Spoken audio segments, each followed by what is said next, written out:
Welcome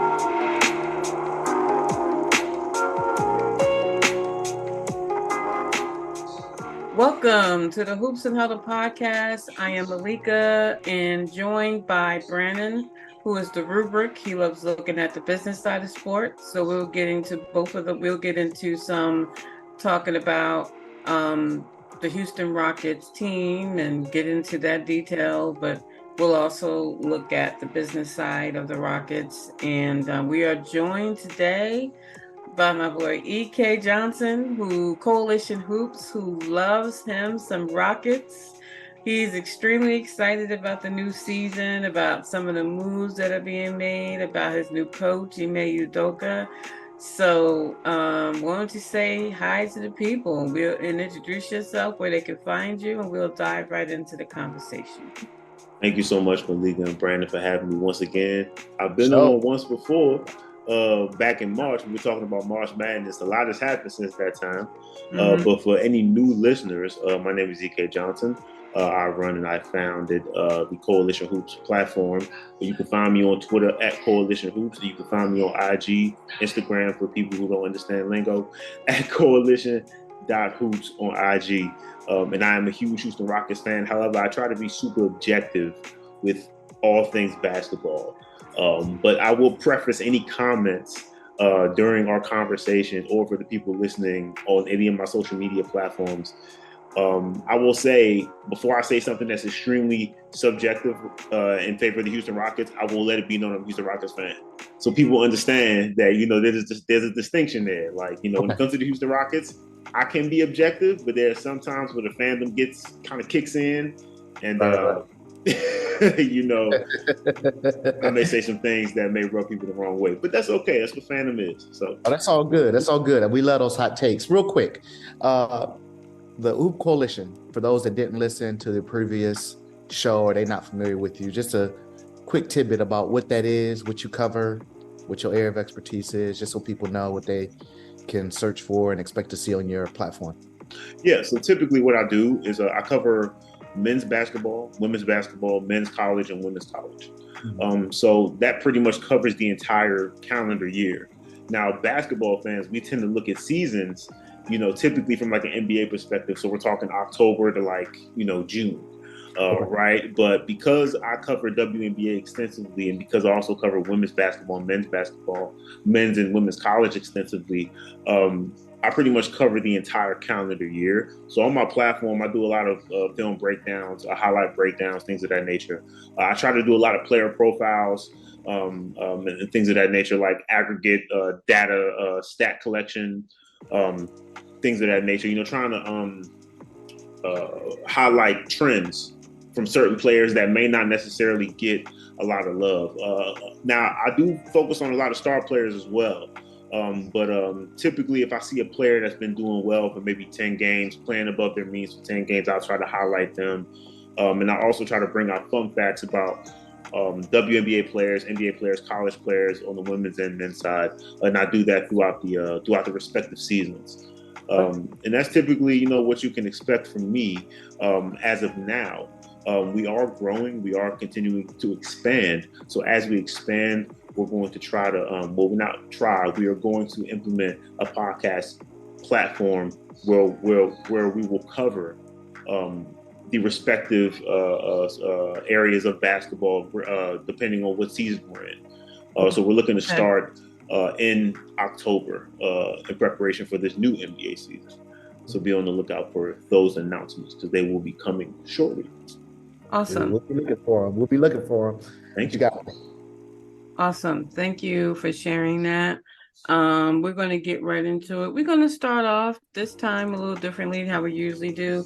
We're going to start off talking about the roster. Mm-hmm. Actually, let's start off with coaching. I'd rather start off with coaching because Ime Udoka being hired was a really big swing for the Houston Rockets. Getting a coach with Ime Udoka's caliber, considering the history of him losing his position with the Celtics because of we all know what happened there. Yeah. Kind of, because we never got the full details, but we got some details. Exactly. Not to rehash that. He's in Houston now, fresh start. Yep.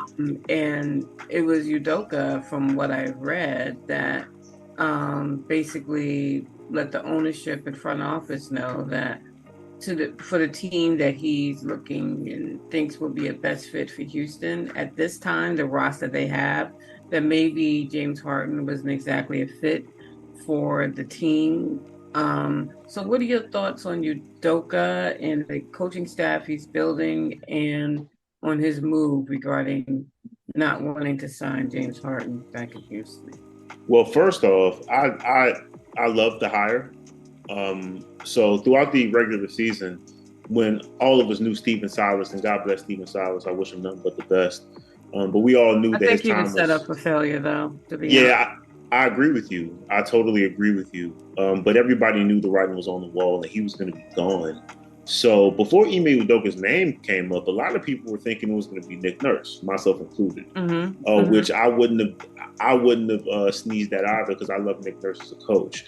But then when Ime Udoka came up, and pretty much right when his name sort of hit the wire, as far as potential, coaching hires, Houston, pretty much we sort of swept in and pretty much locked that down right away. There weren't really any other teams that were really in real contention to get him.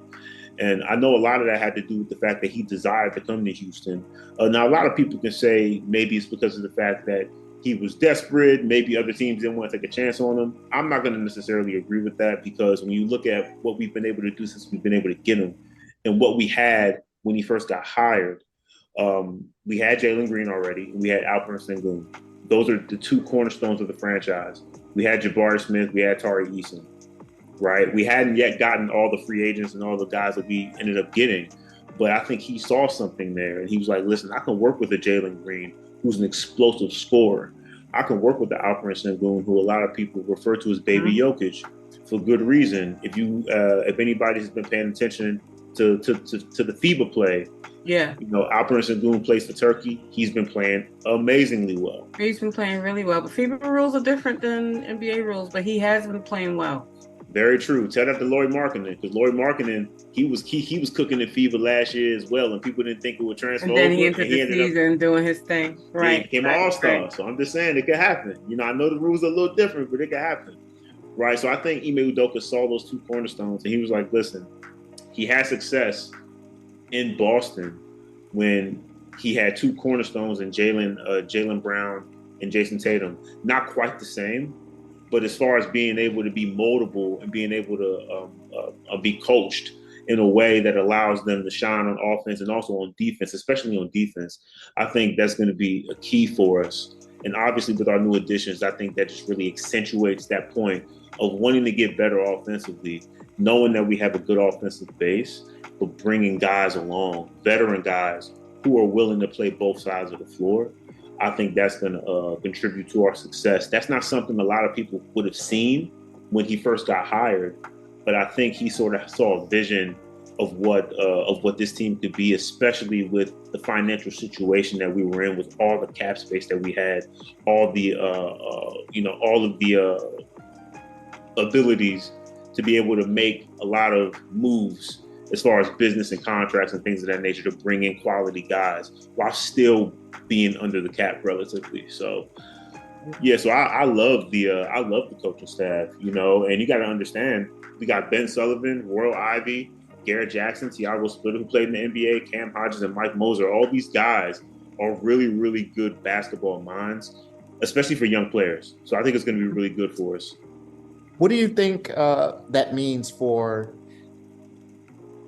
the level of leeway or free will that Ime Udoka has under this ownership group? Do you think he has a little bit more control than he would have had otherwise? What does this mean for how he shapes the direction of the team? Because I think they're at an inflection point in my mind, like where they can really hit the next level. But I think leadership is a big part of that. How do you see it? That relationship going between the front office and himself? I think the front office and the coaching staff, I think they're going to get along great. You know, I think Rafael Stone has shown that he wants to build a winner. I think he showed some of those qualities during, you know, James Harden's, you know, last year, leading up into that whole debacle where we had to bring in John Wall, and you know, it was just a mess. But I think he showed signs of wanting to build a winner. But I think a lot of that has to do with the fact that, you know, when you look at some of the off-season signings, right, electing not to bring James Harden back when it was very clear for the majority of the season last year that he wanted to come back to Houston, right? That was a real thing. It wasn't something that was just in the ether that people were just saying without any substantiated sort of evidence to it. He wanted to come back.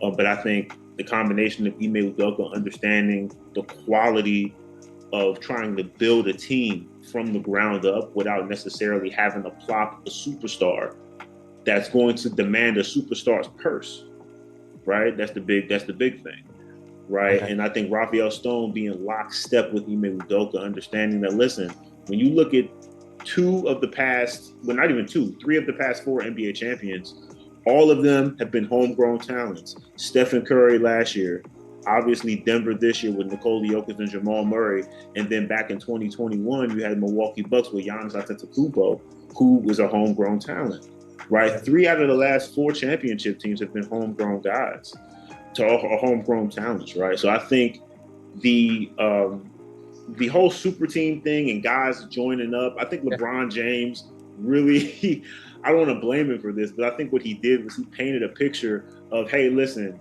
let's just get a whole bunch of stars together, we can win a championship. But when you look at other people outside of LeBron James who have tried to come together and build super teams, it hasn't worked.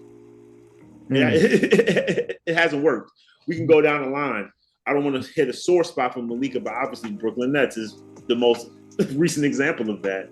Right, yeah. 3 of the best scorers of the modern era, they get together, they can't stay healthy, other things happen. Remind me. It just goes to show that Ime Udoka and Rafael Stone believe they want to build a team from the ground up. They want to build a team organically. They want to invest in player development. And the way you do that is being patient and understanding that you have to get the most out of the talent that you have. And I think that's why. Now, there's another dynamic that's there. I definitely hear you on the super teams, but there's a trend in the super teams, and you typically see that with more veteran players. And that always has happened in the history of time. So as guys get later in their career, for any option that they can to go win a chip, if they get that opportunity early in life. So I definitely get why it happens. I don't think that's going to change, especially for guys that don't win chips. Insert Damian Lillard right now. Like, cats are like... They ain't coming to me. I ain't growing no team at 33 years old, so I get it. Exactly. Fred Van Vleet, Jeff Green, and Dillon Brooks. Yep. Who makes the call? What do they see to get those players, and what are those new additions going to do for the team? So I think with the Fred Van Vleet thing, he was a guy that once free agency started, because the free agent pool was sort of thin and a lot of the big fish had already re-signed with their teams, he was one of the guys that was out there. I think originally a lot of people, they were thinking that he was either going to stay with Toronto.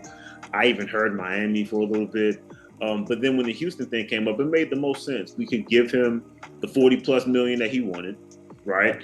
And also there's a need there, right? Because he is a point guard, right? Well, he's a point guard size, but he plays like a shooting guard, but he plays both ends of the floor, right? And that's what you need. And that's, I think Ime Udoka looked at Fred Van Vleet and he's like, listen, I could do something with him, right? Because of the fact that not only can he create his own shot out of a high screen and roll situation, an isolation situation, he can score at all 3 levels. He's a willing defender. And then you pair him with a guy like Dillon Brooks, who I was kind of vocal about it when the whole debacle happened in the playoffs and all that stuff happened. I was very vocal that, hey, listen, with our immature team, don't bring Dillon Brooks around here, right? If we're going to bring Dillon Brooks in, we got to bring some veterans other than him in order to sort of level him off. And I think Fred Van Vleet and the addition of Jeff Green and also Aaron Holiday, who's also a veteran as well, I think that's going to allow Dillon Brooks to not be so outlandish with his antics, and he'll be able to focus in more right? Just on what he does well, which is being an on-ball defender, right? So I think Ime Udoka definitely made that call when they saw Fred Van Vleet out there looking for a deal, and it fit the financials of our team, of the Rockets. I think he looked at that and was like, yeah, we got to bring him in because he's a good influence. He works hard. He's the guy that went from being a G League undrafted guy to being an all-star, right? Getting a multi-year deal. And that doesn't happen overnight. That doesn't happen by happenstance. That happens with hard work and dedication. And if you see some of the things that he's been able to do with Jalen Green in the offseason, as soon as he gets signed, what does he do? He doesn't throw a party. He doesn't celebrate himself for a month. He goes out to Vegas. He's like, Jalen Green, come with me. We're working out. And that's all they've been doing all offseason. So the positive influence is already rubbing off. And the fact is, he's an NBA champion. Okay. So he has that experience as well. Because we had a conversation with folks from the Toronto Raptors, Malika, and some of the thinking from the Raptors fans was his inability to take that "I'm the guy" role with. And he walked in here and took that and like owned it. I don't see him being that guy here with Jalen Green there. So that's what I wonder, like, how does that work?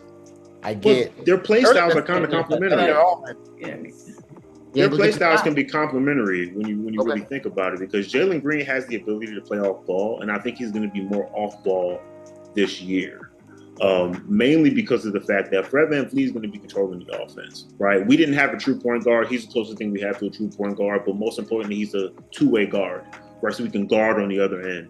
Jalen Green hasn't gotten that in this game yet, and because he's so athletic, he can be so lethal once he learns to play off the ball, right? Understanding cutting lanes, cutting behind the defense, right? In transition, he can get his points in so many ways that Fred Van Vleet can't. So Fred Van Vleet needs to have the ball in his hands, but I feel like Jalen Green will be great off the ball, especially now, because he's so athletic and can finish above everybody. I think it's great that he came to the team already working with Jalen Green and making that a priority, because he understands they need that chemistry on the floor. They need to get a rhythm together, at least to get a feel for each other. Because at first, right now, working out together, okay. But when the season starts and that ball tips off, you know what I mean, and they're facing opponents, that is when they're really going to be working on their timing and everything for real. Exactly. And Dillon Brooks, I mean, I thought he got way too much negative publicity. You know what I mean? Like, part of it was his fault.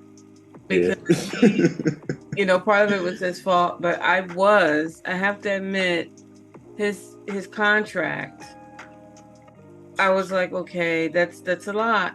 $20 million a season. $20 million a season. Yeah. But you guys are still below the second apron. Yeah. You guys looks like you're at 152. Yeah, 152.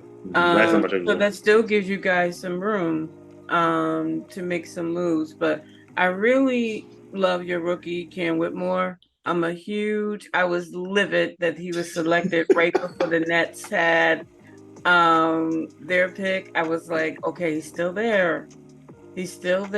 Oh my God, can he move up? Can Sean Marks move up? Up, damn it. Like Cam Whitmore is literally right there. I wanted to jump through the screen and kill him, but you still have Jabari Smith on the roster, who is he's coming into his own too. So I wanted you to speak about Jabari Smith and just how you feel about him and Terry Eason, working with, Uncle Jeff.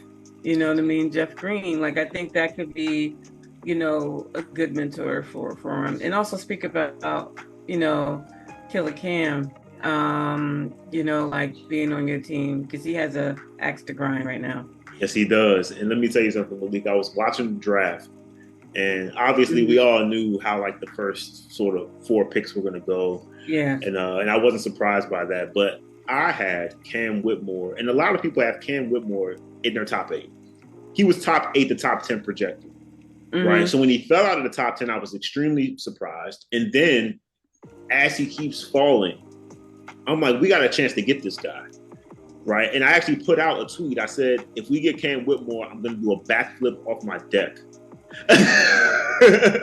And I didn't do a backflip off the deck because I'm not athletic anymore. However, I wanted to. And if I was 5 years younger, I probably would have done it. That's how excited I was. But to speak on Jabari Smith and Tari, I mean, we all saw what Jabari Smith did in the first 2 games of Summer League. He was absolutely incredible. And I think a lot of that has to do with the fact that, you know, the thing that kind of did him in last year was I think Steven Silas really just stuck him in the corner, or he stuck him on the wing and didn't allow him to showcase his ball handling abilities, his abilities to create space within the mid-range, in the mid-post, things of that nature. And I think now he was able to show that, listen, I have the ability to play in between the margins, right? He can score at all 3 levels. He can he can do a dribble drive in isolation. You know, he can do a 1 or 2 dribble pull up on either side of the elbow, right? He can back down guys in the mid post and hit a post fadeaway, which is so important because he's so long and he's so tall, and it's going to be rare that his shot is going to get blocked. So those things that he was showing in Summer League, what I think is going to translate greatly to this season. And I think it's going to change a lot of where he was positioned last season. I think Ime Udoka saw that and said, okay, we may need to put the ball in this guy's hands more. We may need to run more sets for him, right? Instead of just sticking him in the corner and allowing maybe Jalen Green or Fred Van Vleet or Kevin Porter to handle the ball. Let him handle the ball a little bit because he's shown he can do that. And Tari Eason is just awesome. I love his athletic ability. I love his effort on defense and offense. He's an improved offensive player. I think he's going to be one of the toughest guards of any second unit in the NBA, simply because he's super athletic, and he's a defensive dog. He gets after it, right? And he's also a very, very good offensive rebounder for his size, which obviously offensive rebounding, if you're able to corral enough of those, you can not only control the pace of the game, but you create extra opportunities and extra shots for your team, right? So I feel like, you know, both of those guys together, they've been growing so well. And Cam Whitmore, I mean, he played the entire Summer League. If we would have won the Summer League championship, he wouldn't have been the MVP. I'm sorry. Well, he was the MVP. I'm sorry. He actually won it before the championship game, and we ended up losing it. But he played amazing during Summer League. One of the things that people were asking about was his shot selection, his three-point shooting. His three-point shooting percentage-wise wasn't great, but his form is there, and the technique is there. It's just a matter of getting the reps in to, you know, increase that percentage and increase the efficiency. And obviously, he's super athletic, a defensive animal. I think he averaged like 4 steals a game in Summer League. It was ridiculous what he was doing defensively. And I think you're right, Malika. He does have an athlete grind, because for the life of me, I don't understand why he fell so far. People were saying maybe it was because of his affect. He has a very bland affect, his attitude, his interviews, things of that nature. And I'm just like, he's more like a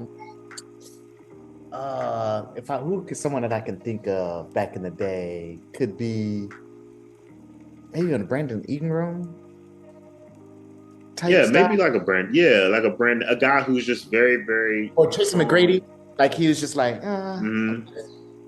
like yeah. he was all like when the clock comes, like he's ready, but he ain't giving you a Yeah, so I could understand why he was so frustrated, because you know, from what we saw from him in college, I mean, obviously he was injured. He got injured halfway through his freshman year, but what we saw the first half of his freshman season at Villanova, it was just amazing. He knew this guy was a first round pick. He has the body, he has the athleticism, he has the defensive tenacity, and and the one thing people were questioning was his shot, and his shot looks good.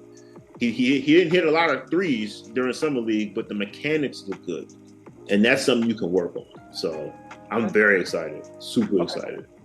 All right, divisions don't matter as much in basketball, but just for shits and giggles, you got in the Southwest Division, you got Memphis, the Pelicans, the Mavs, and the Spurs, along with the Rockets. How do they stand up there in that group?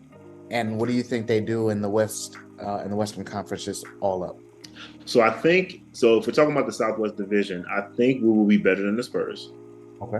And I think we will possibly be better than the Pelicans. I say possibly because I don't know what's going on with New Orleans. If Zion plays 20 games, we're definitely going to be better than them.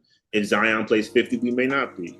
But that's not a guarantee. So I'm gonna go and say that we'll probably be somewhere between 3 and 4. I'm gonna guess that we'll be third best in that division, in my opinion.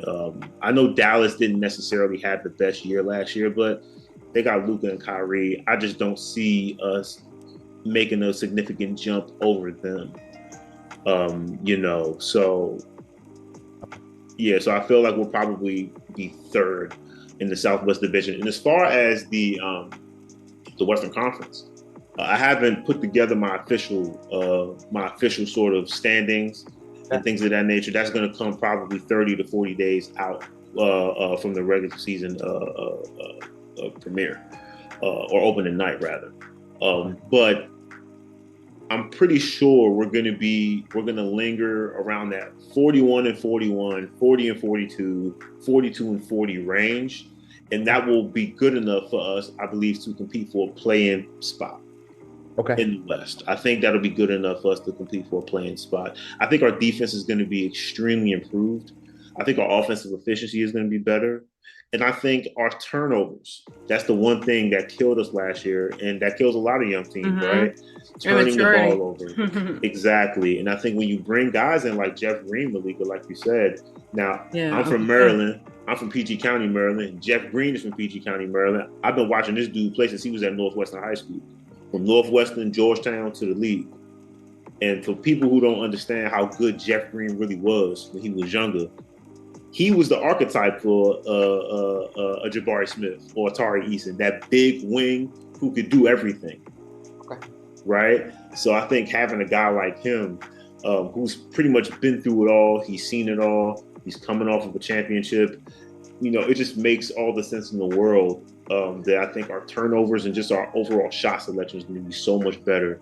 And in the game of basketball, that's what you need, right? You can't have wasted possessions.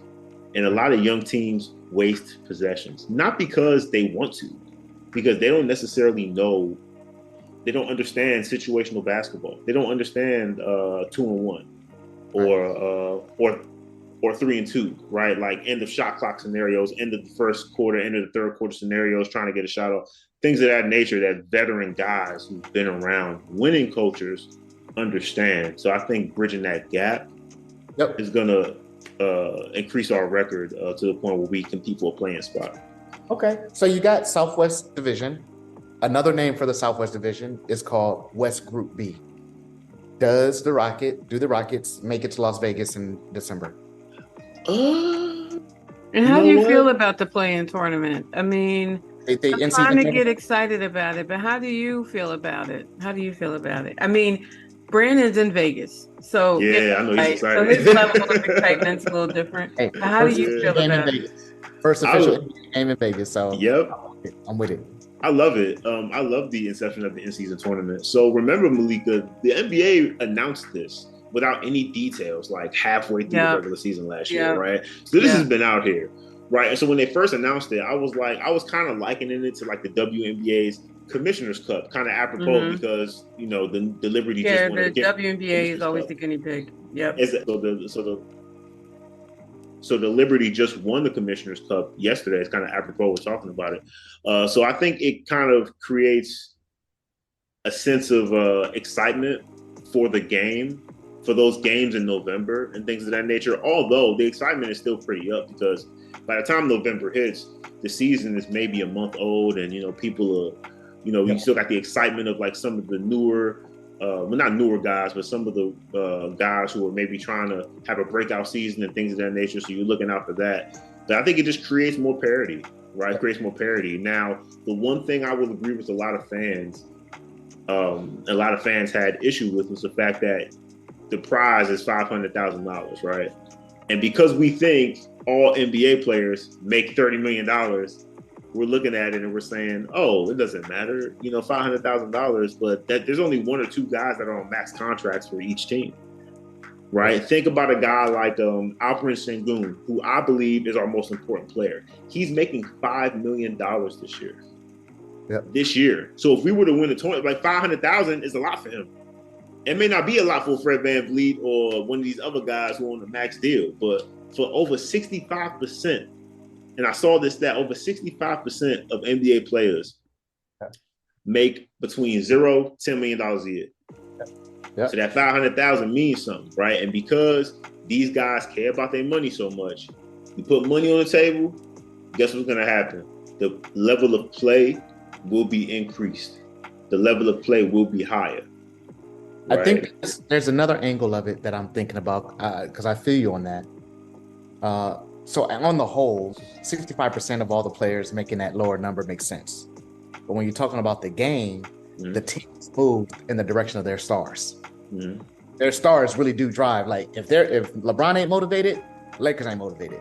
If he ain't motivated, Devin Booker ain't motivated. The rest are like, forget the fact that everybody that they make lion's share of money, they have the attitude. So what I'm really looking at with this tournament is, like you said, the younger teams, OKC, Houston Rockets, even Sacramento Kings to some extent, or teams that are in that middle tier. They're not quite like on the cusp of, I'm pretty sure I'm gonna be deep into the playoffs, because I think a lot of those teams are still going to be like, no, we're going to value end of the season over midseason. Whereas the Rockets and OKC could be like, nah, we got something to play for between November and December. And LeBron ain't going to care. I don't think the Lakers going to care. They're going to be like, nah, we just trying to get to freaking April without. Exactly. I do see that happening. Yeah, I agree. I don't see the Phoenix Suns caring about it. They're like, we don't care. Like, it's more the younger guys on these teams. Like, you know, it's a chance for them to like. I had a conversation with somebody earlier, and he was like, you know what, it could be like, it's not going to be quite like that, but some of the veterans, like you have the KDs and the Bookers, and they're not going to, you know, for them it's, but for some of the younger guys, it's a chance for them to showcase their skill, or for players that maybe, you know, at the mid-level and they want to show, you know, like you're going to have all these people there at the same time, maybe show who they are a little bit. So it'll be interesting to see how this is the first year. So let's see what it does. But the timing of it, being at that time of the year when football season is fully in flex, is a chance for them to have something, you know, that for people to watch, not on football days, because the days this falls on are not football days. Exactly. And you know, like an international, some of the people I talk to internationally actually are very excited about the tournament, because you guys, there's a reason for that. The soccer leagues and all of that. So to them, this is exciting. You know, it is. Like, so the US, we're just sitting here like, but for the, you know, internationally, it's exciting. So I think we'll see how it shapes over time. But for Las Vegas residents, I'm happy you guys get some basketball in your arena down there around that time. I think that's hot. We didn't touch on your other rookie, Ime Thompson, yet. How are you feeling about him? Like, absolutely love one him. of the Thompson twins. Like, I love Ime Thompson, and unfortunately he got hurt first summer league game. Yep, he did. He got hurt. But what I saw, capable point guard skills from a guy who's 6'7" and a capable perimeter defender. To be completely honest, I don't care if I'm in Thompson this rookie year. I don't care if he doesn't average over 13 points per game. I don't care. What we need is a point guard, a true point guard who has court vision, very good decision-making skills, and a guy who can defend. He can do both. He can also finish at the rim as well. He's great in transition. All of our young guys are pretty much great in transition. So we're probably going to have one of the more explosive transition offenses, which is probably going to make us very exciting to watch for a lot of teams. You guys are going to be one of my league pass teams for sure. Like, we were supposed to be that last year. Yeah, this year, you, Indiana, there's a few of you guys that are going to be league pass teams for me. Oh yeah. You guys are one of them, because I think it'll be interesting to see what you guys have coming. Really. I'm man, and I cannot wait. I can't wait to see what Ime is able to do with Amin over not only his rookie year, but over the next couple of years with him. Just because you can tell he really, really likes and he thrives coaching big, long guards who can defend. Right? Jason Tatum became a better defender because of Ime Udoka. Yeah. right Yeah. before he became this coach. I think it's going to talk about Ime this year as well. Like his true value as a coach, his ability to get pull guys together. Because you could have arguments on either side for or against his level of impact with the Celtics. Was it more around the talent? Was it more around his coaching? And now you're going to be able to tell, like, if he can pull these guys in and get Dillon Green to the next level, get Fred Van Vleet in flow, get Dillon Brooks. Yeah, I think he'll get him under control. I think he'll be able to get them under control. You're gonna see his stock go up a lot. Oh yeah.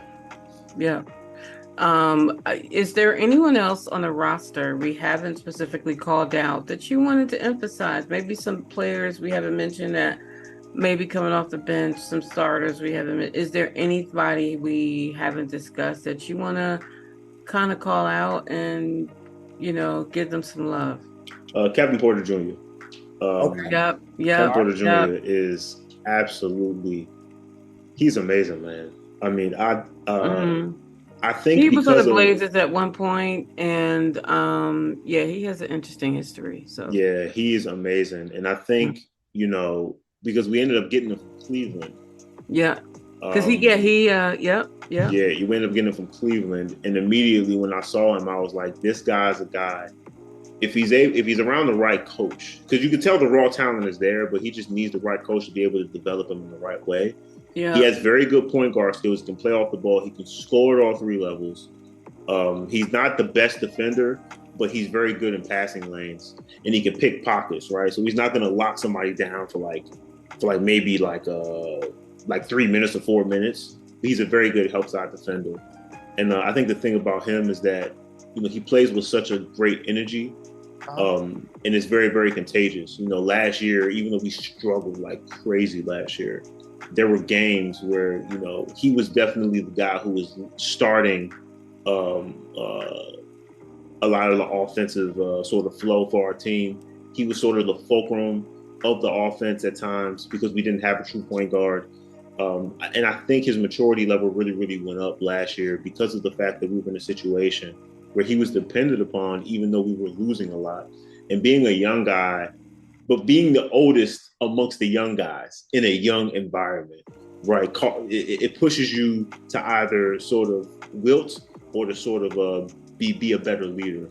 And I think Kevin Porter grew a lot, not only in his game, but also in the maturity level. And now when you're bringing in older guys that he can learn from, I think it's going to allow him to sort of absorb a lot of the information that Fred Van Vleet, Dillon Brooks, Jeff Green, they're going to be able to give him. That's going to allow him to be a better player for us. I think he's going to be our sixth man coming off the bench. We'll have to see how it goes during training camp. But I would love to see him come off our bench because as a second unit guy who has the ability to score as a first unit guy, it's going to be tough for a lot of second units to contain around the league, to contain him and Tari Eason both coming off the bench. I think it's going to be really, really tough. So that's the guy I want to give a lot of love to. Houston Rockets fans love Kevin. We all love Kevin Porter Jr. We love him. So got to give a shout out to him. He's dope. And just real quick, I confused Blazers with Cleveland. So I just want to own up to that. Go ahead and ask your question, and then we'll roll to the owners, and then we'll get to your favorite lineup, your favorite year of the Rockets all time. That's usually that's what I've been starting to close out with. Yeah, it's more of a comment. I think the Rockets are going to benefit from the in-season tournament this year. Yeah. Not necessarily. I have a lot of hope into this in-season tournament. I can't wait to see. I'm not saying that has anything to do with the season tournament itself, because they're playing in their division more frequently at the first half of the season. That's good. That's a good point. Right. Because of that, because they're going to play the majority of the games in their own division. Yep. You're talking about Memphis team that doesn't have John Morant. You're talking about a Pelicans team, like you said, that may or may not have Zion. May or may not have Zion. Yeah, it's very true. I think Dallas might be the biggest threat. And so they're going to play the majority of their games between November 4th and December 9th against their core division. I think it works well for their full season projection to have a really strong coming out party. Well, I would hope so, Brandon. Like I said, a lot of it has to do with the fact because we have I think we have the most upside out of most teams in our division just because we're so young and we have a lot of talent, and we still have so much financial sort of flexibility to make another big move if we need to. Okay. But for this year in particular, while I agree with your point, I just feel like I need to see it first. Right, I need to see it. Right, we got a new coach, a new system, and this team is still very young. I gotta see it, because at the end of the day, it could either go one or two ways, and this is on a night-to-night basis. We can have nights where we're competing against the Denver Nuggets, and we end up beating the Denver Nuggets one night, and then we'll have nights where we go on the road, right, and we play, let's see, the Orlando Magic. Yeah. Right, and we struggle. Right, that's the comeuppance of a young team on the come up. You're gonna have nights like that. Yeah. Right. So I just have to see how the offense sort of flows, especially on defense. How we're able to communicate on defense, how we take care of the ball. Then I will be able to make a better assessment of how we'll be able to do in the in-season tournament. My hope is that we're able to pretty much beat up on our own division and we're able to qualify for Vegas play. However, I got to see it first. As a fan, I got to protect my mental and I got to protect my feelings. So I can't get my hopes up too much when it comes to that. That works. Let's move forward. I wanted you can sprinkle any comments you want to make on your ownership, how you feel about your ownership group, that through the moves they made with hiring Ime Udoka and, sticking with their, in their front office, supporting their front office. Are you happy with them? Yeah. Or, how you feel about them? I love the ownership group. I love the ownership group because I love Raphael Stone. Bringing Raphael Stone in allowed us to have the ability to say, hey, listen, we have a GM now who's about winning. Right, who's about building a team from the ground up, who believes in player development, right? And then you empower him to say, okay, get the coach you want to get, and then he points out Ime Udoka, who has that same sort of mentality. So I think it just creates a very, very good, streamlined, one-way thinking approach of how we're going to build this team. But one thing you don't want, right, as a fan, is you don't want ownership groups who either are so far removed from the product they can care less about it, or they're so into micromanaging the front office and the GMs and the coaching decisions and everything like that. Exactly, right. And then it sort of muddles the decision making in a way. And because they're owners, they may or may not really know much about basketball, right? Yeah. So that's the risk that you run. But I think our ownership group has done an amazing job, and I think it's going to show in the way we approach the game this year. That doesn't mean we're going to make a deep run, win a championship this year, nothing like that. But I think the professionalism and the streamlined, concrete, one-thinking approach of how we approach the game, from the ownership group all the way down to the play on the court, is going to be emblematic of that. And I think you're going to see great improvements because of that. Yeah, I love the fact that I'm always looking at these teams that are bringing bros into their organization. Oh yeah. So that was a big one, and someone that can relate to the players that they have in their squad versus someone owners typically find more assimilation with themselves. So exactly. Really cool. I'm a Houston fan. I got to tell you, I've been telling Malika, Houston, first city, all black head coaches in the major sports. That might be. That's true. You did bring. See, Brandon knows what's going on. Brandon knows what's going on. Yeah. Black City. That's the new Black City right there. Yeah. They gonna make Atlanta flinch a little bit. Like, damn. I don't know with that governor. We ain't going that far. That governor ain't having that. But one thing I like to make sure I, just about almost close out the show with is, as you think about the Houston Rockets, what is this is my little rewind segment. What is your favorite year in roster all time of the Rockets and why? My favorite year. Okay, so I have two. and they're for two very different reasons. Okay. So 95 Houston Rockets. Okay. Now, mind you, I didn't say 94. The reason why I say 95 is because after we won the championship in 94, we went into 95, and we had brought Clyde along halfway through the season, and Clyde Drexler halfway through the season, and things of that nature. We went into the playoffs that year, the 6th seed. We went in the 6th seed. This is the year David Robinson won the MVP. Yeah. And I'm pretty sure you've heard the story, Malika. You've heard the story, Brandon, about what Akeem Olajuwon was saying to his teammates before we played the Spurs in the playoffs. Before Akeem went up against David Robinson. Share it with, because everybody that's. Oh yeah, I'm about to. It's one of my favorite stories. One of my favorite. He told Kenny Smith. He said, "Kenny, he has my MVP." Mind you, Akeem had won the MVP the year before. He has my MVP.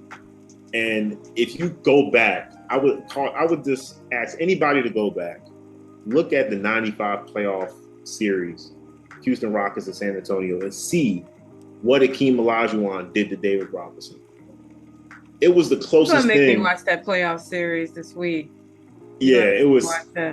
It was the closest thing. I watched it. So I watched it like a month ago. Mm-hmm. And before watching it a month ago, I had watched it maybe like 2-3 years ago. But my understanding of the game has sort of risen a little bit. And the way Akeem Olajuwon, his footwork in the post, his ability to score in so many different ways. He was ambidextrous with both hands. He could jump off both feet. It was just, the stuff he was doing to David Robinson was criminal. It was criminal. Yeah. It was criminal. And so and obviously we ended up going on to win the championship after that. So that is probably my first. My second, for completely different reasons, is the 2017-2018 Houston Rockets. Now, this is the Houston Rockets team that had James. We ended up finishing first in the NBA that year. We had 65 wins. We were first overall. Mike D'Antoni was the coach. James Harden was there. Chris Paul was there. Clint Capella. Oh, that was the Chris Paul year. Okay. Yeah, that was the first Chris Paul year. Mm-hmm. We go up at this point. We had pretty much gotten owned by Golden State in the playoffs, right? This is the one year, mind you. This is Golden State with Kevin Durant. Yeah. And the reason why I love this team so much, even though we ended up losing Game 7 at home because we missed 27 straight threes, and we only lost that game by single digits. So if we hit half of those threes, we end up going to the finals, right? But the reason why I love it so much is because that team was the only team that gave the KD, Steph Warriors, when they were healthy, a run, right? We were up 3 games to 2 in that series. Yeah, that was I don't know if you guys seen the clip. That was the playoff series. Was Chris Paul hit the step back 3 on Steph? He was shimmying in his face. That was the series. Yeah. Chris Paul gets hurt. Yeah. And we lose the last 2 games. Golden State goes on. And the thing about when Chris Paul gets hurt is always at the worst. Oh yeah, so you're right there. Yeah. It was painful, Malika. But when I look back on it now, I realize how good our team was, and I realize that because I could be proud in the fact that we really gave that Golden State team with Steph and KD, Clay, Draymond, when they were healthy. I'm not talking about when they were injured. When they were healthy, we gave them the best run. We gave them the best run. And if Chris Paul's, if he's not hurt, I don't care what anybody says. We beat them, and we win that championship. We were better than Cleveland. We would have beat Cleveland in the finals. So those are my 2 favorite Houston Rockets teams, I would say. I appreciate that. I appreciate you sharing that. Because I always like to hear, okay, do fans of today know the history of their teams? And so I'm always curious of what year, especially if the team has won a championship in a previous era, like whether, people will mention that. So I thank you for mentioning 95. I love Hakeem. He's one of my favorite players all time. Absolutely. So I appreciate that. Brandon, anything you want to throw in here before we close out? I think a game changer for the Houston Rockets, what's considered to be the best draft of all time, 1984. Yep. Oh, yeah. That's easy. You already had Ralph Sampson. Lionel Hollins was on that squad. Yep. Like, did they go deep? No, but that was the start of an entirely new culture for Houston And Rockets. it's start of a new era, a start of Right. new identity. That's right. So Big thank time. you so much.